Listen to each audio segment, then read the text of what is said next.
जय जगन्नाथ पिला माने आपण मानक आ गोटे नूतन वीडियो स्वागत। आसतु यही गणितर समाधान करवा। ताले गणितटा कौन देजी गोटे आयतकार क्षेत्रर परिसीमा 120 मीटर। ताले गोटे आयतकार पड़िया अच्छी आयतकार पड़िया एमती अच्छी तार परिसीमा देजी 120 मीटर। मनकर ए बी सी डी आयत क्षेत्र देजी तार परिसीमा देजी 120 मीटर। दैर्घ्य प्रस्थ ठारू 2 मीटर बेसी हेले दैर्घ्य और प्रस्थ निर्णय कर। ताले एटा को आम कौन कहे दैर्घ्य, एटा हूँ प्रस्थ। ताले प्रस्थ ठारू दैर्घ्यटा हूँ 2 मीटर अधिक। बुझीगला। जदि ये 4 हम ये केते हम 2 मीटर अधिका, ताले 4 युक्त 2 6 मीटर हम। ये 8 हम ये 2 मीटर अधिका 10 हम। बुझीगला। ये जेतिकी हम प्रस्थ दैर्घ्य ताठारू 2 मीटर अधिका। बुझीगला। ताले आमे दैर्घ्य प्रस्थ तो जानिने, ताले केमती समाधान करिबा नै दिबा मने कर प्रस्थ समाने 1 गुण। बुझीगला। जदि प्रस्थ 1 गुण होला ये केते हबो ताठारू 2 मीटर अधिक, ताले दैर्घ्य हबो 1 गुण युक्त 2। 1 गुण युक्त 2। बुझीगला। ताले दैर्घ्य केते हबो दैर्घ्य समाने 1 गुण युक्त 2 सेंटीमीटर मीटर देछि।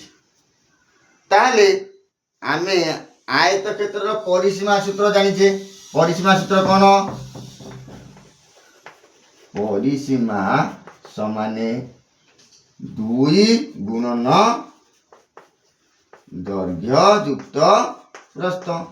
ताले एबे आमे दैर्घ्य भी पाई जाइछ प्रस्थ भी पाई जाइछ। ताले परिसीमा केते देछि 120 मीटर। ताले परिसीमा जगह पकेया 120 समाने 120 मीटर समाने 2 गुणन दैर्घ्य केते 1 गुण युक्त 2। ताले लिखिया 1 गुण युक्त 2 प्रस्थ होउची 1 गुण। बुझीला।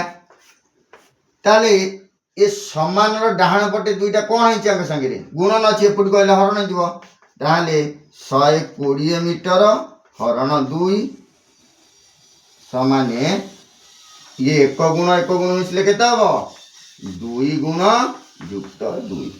ताले एपटे केते हबो 120 को 2 रे हले 60 मीटर समाने 2 गुण युक्त 2। बुझीला। ताले ए दुईटा 2 गुण संगे युक्त होई जे सेपुट कहले कोन हबो फेडा आइ जिवो। ताले 2 गुण समाने 60 फेडाण 2। ताले 2 गुण समाने 60 2 केते 58। ताले 1 गुण को केमिति बाहरिबो 58 हरण 2 समाने 2 दुने 4 दुने 18 ताले 29 मीटर। ताले 1 गुण आमे का गुने दिले प्रस्थ। ताले प्रस्थ समाने केते हैला प्रस्थ समाने 29 मीटर। आ दैर्घ्य केते हबो दैर्घ्य समाने ताटर 2 अधिक 29 युक्त 2 समाने केते 29 युक्त 2 समाने 31 मीटर। बुझीला। समस्त बुझी पाइलो।